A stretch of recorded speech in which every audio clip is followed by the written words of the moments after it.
E aí, tudo bem? Ó, tá parando, mas eu acho que ainda dá pra ouvir. Chuvinha caindo aqui, tava bem forte, tava. Ainda mais que aqui do lado tem um telhadão de metal, né? E a chuva bate lá e faz um barulhão. E eu gosto muito do barulho da chuva, né? Tava muito relâmpago também, inclusive desligamos tudo ali, computador, televisão, para não correr o risco de queimar. E chuvinha tá parando, mas eu espero que ela continue por mais tempo, porque também está bastante calor aqui.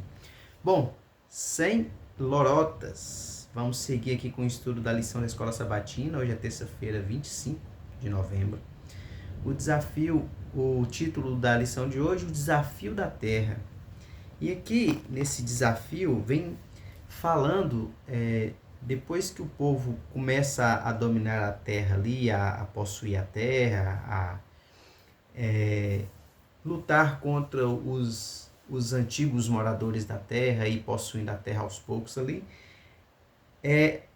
O capítulo 13, inclusive a lição vem falando que do capítulo 13 até o capítulo 21 vem falando a respeito dessa divisão das terras, né? Então aqui a partir do capítulo 13 fala que ainda havia muita terra a ser possuída, que é a leitura da lição, que é a leitura de hoje, que vai do capítulo 13 até o verso, do 1 até o verso 7. E diz assim: Era Josué, porém, já idoso, entrado em dias, e disse-lhe o Senhor: Já estás velho, entrado em dias, e ainda muitíssima terra ficou para se possuir. E aqui vem falando, continuando a leitura, vem falando a respeito das terras que ele tinha para possuir, dos moradores que tinham naquelas terras lá, dos filisteus e de várias outras nações, várias outras nações que viviam naquela região ali. E mas Josué já era velho, bem idoso, né? E aqui a lição vem falando que mesmo aquela parte da terra dividida, ela ainda passava para as nações que haviam recebido, que vinham recebendo as terras ali, a responsabilidade também de manter a obrigação de seguir na conquista dessas terras. Inclusive eu destaquei aqui alguns comentários da lição. Aqui no segundo parágrafo diz assim: os capítulos 13 a 21 de Josué tratam da divisão da terra entre as diversas tribos de Israel.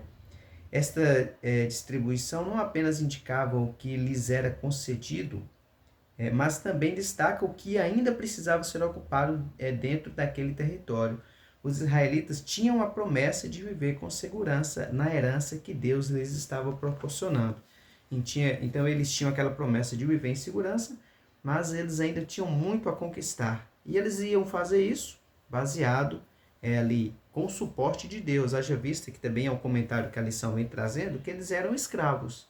Eles não tinham condições bélicas, não tinham soldados, não tinham pessoas ali treinadas para poder lutar. Então, eles só podiam vencer ali com o auxílio de Deus. Inclusive, a lição traz também para a gente que o povo do Egito, que havia derrotado esse povo na terra de Canaã anteriormente, eles também não conseguiram manter a terra por muito tempo, né? Mesmo eles tendo capacidade de luta, de batalha, eles não foram capazes de, depois de conquistar a terra, manter essa conquista por muito tempo. Então, o povo de Israel só conseguiria ficar de pé, só conseguiria ocupar a terra e permanecer lá com o auxílio de Deus, e para isso eles precisavam manter a fé no Senhor.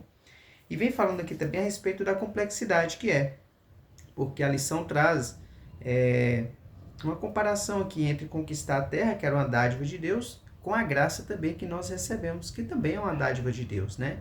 A dádiva da salvação. Deixa eu consertar aqui que está um pouco torto. Acho que consertou. E fala assim, olha, essa complexidade da conquista ilustra o processo da salvação. Assim como Israel, não podemos fazer nada para conquistar a nossa salvação, porque Israel não tinha condições bélicas ali, né, de guerra para conquistar, só por meio da graça de Deus.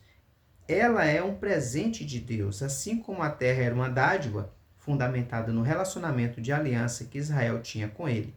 Isso, sem dúvida, não se baseava em seus próprios méritos, ou seja, como nós já estudamos aqui, né? Inclusive a terra como dádiva, como presente, que foi uma promessa feita aos patriarcas, de que o povo, os filhos de Abraão, a descendência dele herdaria essa terra. Então era como um presente de Deus e não por merecimento próprio. E continua falando: contudo, para que os israelitas pudessem desfrutar desse presente divino, era necessário que assumissem todas as responsabilidades que vinham com a vida na terra prometida. Essa dinâmica é semelhante ao processo de santificação que vivenciamos, resultado da nossa obediência de amor como cidadãos do reino de Deus. Embora os dois processos não sejam idênticos, existem paralelos entre receber a terra pela graça e receber a salvação pela graça. Fomos agraciados com um presente maravilhoso, mas é algo que podemos perder se não cuidarmos dele com responsabilidade e vigilância. Então, assim como o povo de Israel recebeu a terra ali, mas precisava se manter ligados a Deus, manter fiéis a Deus, para conseguir seguir nas batalhas, vencendo, possuindo e perseverando e ficando ali na terra, assim também nós que recebemos a graça do Senhor, a salvação, também devemos perseverar na fé em Deus até o fim, para que nós sejamos plenamente agraciados pela graça do Senhor, e não apenas neste momento aqui, mas por toda a eternidade até o fim que não tem fim. Então, que tenhamos também esse entendimento aí de permanecermos firmes no Senhor. Então, esse foi o estudo de hoje, o desafio da terra, né? Que mesmo depois que eles começaram a possuir, ainda tinha muita coisa a possuir, nós também ainda temos muito caminho a trilhar nesse mundo, e que nós também possamos estar sempre ao lado do nosso Deus Salvador e já vitorioso, tá bom? Vamos orar?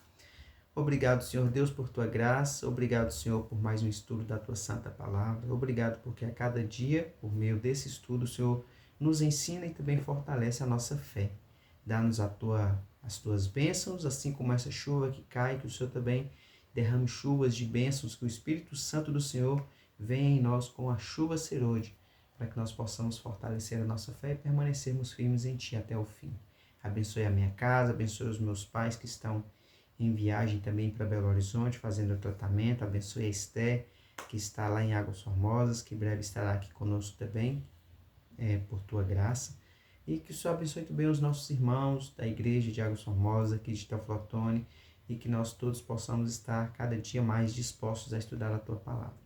Que esteja conosco, oramos em nome de Jesus, amém. Fique com Deus, que Deus te abençoe também, e até o nosso próximo estudo. Até mais.